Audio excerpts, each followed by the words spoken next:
স্বাদে আস্বাদে আহ্লাদে জীবনের প্রতিপদে থাকে যদি ডাটা জমে যায় রান্নাটা। আপনার বাড়ির রান্নাটা কি সব সময় স্বাদে আস্বাদে ভরে থাকে? তাহলে ডাকুন ডাটার রান্নাঘরের টিমকে। থাকুন না যে কোনো জেলায়, আমরা হাজির হয়ে যাব আপনার দোরগোড়ায়। আমাদের হোয়াটসঅ্যাপ নাম্বার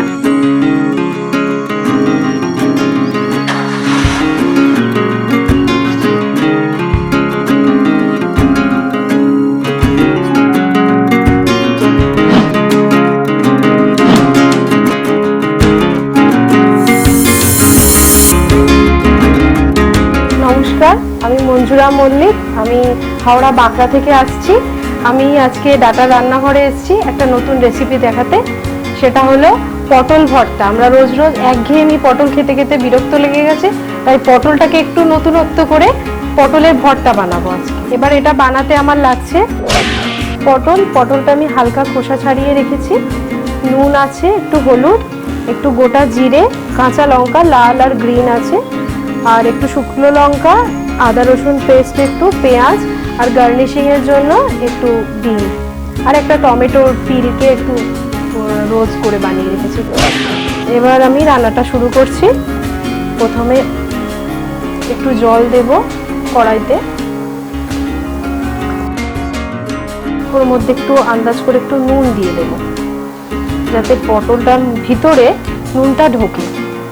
আর একটু পটলটা কালার করার জন্য আমি একটু হলুদ গুঁড়ো দিচ্ছি। একটু জলটা গরম হলেই আমি পটলগুলো দিয়ে দেবো ওর মধ্যে। জলটা হালকা গরম হয়ে গেছে, আমি একে একে পটলগুলো ওর মধ্যে দিয়ে দিচ্ছি। দিয়ে হালকা একটু নেড়ে আমি এটা ঢাকা দিয়ে দেবো, একটু পটলটাকে সিদ্ধ করে নেব। এবার আমি এটা ঢাকা দিয়ে দিচ্ছি, এটা সিদ্ধের জন্য ঢাকা দিয়ে দিলাম। এবার দেখি পটলটা সিদ্ধ হলো কি। আমি এগুলো এবার একটা একটা করে নামিয়ে নিচ্ছি। এটা সিদ্ধ হয়ে গেছে, নামিয়ে এটাকে একটু ম্যাশ করে নিতে হবে। এবার আমি কড়াইতে একটু সর্ষের তেল দিচ্ছি, এর মধ্যে দুটো শুকনো লঙ্কা আমি একটু ভেজে নিচ্ছি। ভাজা লঙ্কাটা আমি এবার এর মধ্যে তুলে নিলাম।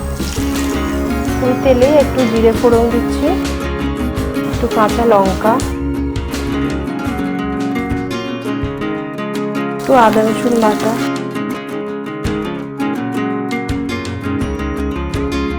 একটু নুন দিয়ে দিই, তাহলে তেলটা ছিটকাবে না। এবার এর মধ্যে পেঁয়াজটা দিয়ে দিই।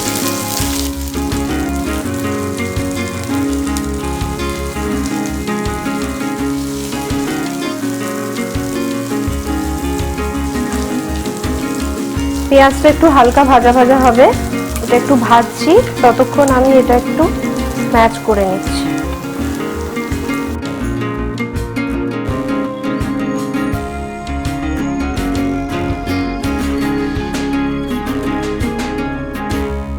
আচ্ছা, আমি এখানে একটু হলুদ গুঁড়ো দেবো আর একটু কালারের জন্য,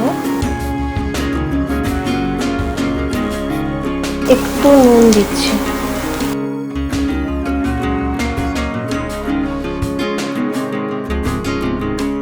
এবার আমি স্ম্যাশ করে রাখা পটলটা দিয়ে দিচ্ছি।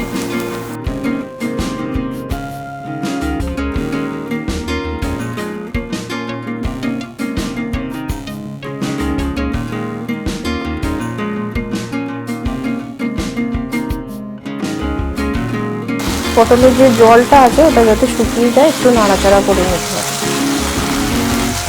এর মধ্যে এই স্ম্যাশ করে রাখা লঙ্কাটাও দিয়ে দিলাম।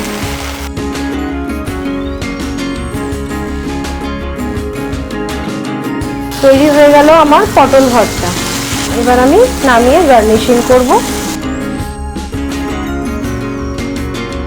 আমি একটু এতে সর্ষের তেল অ্যাড করলাম, কাঁচা সর্ষের তেল, আর আমি একটু গার্নিশিং করব।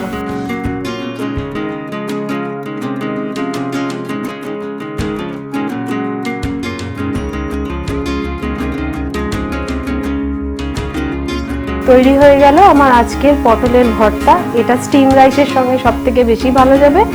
আর আজকে আমি এসেছি ডাটা রান্নাঘরে, তো ডাটার রান্নাঘরে চ্যানেলটিকে সাবস্ক্রাইব করবেন, আর কেমন লাগলো রেসিপিটা এটা কমেন্ট করবেন, লাইক অ্যান্ড শেয়ার অবশ্যই করবেন, আর একবার অবশ্যই বাড়িতে ট্রাই করে দেখবেন কেমন লাগলো।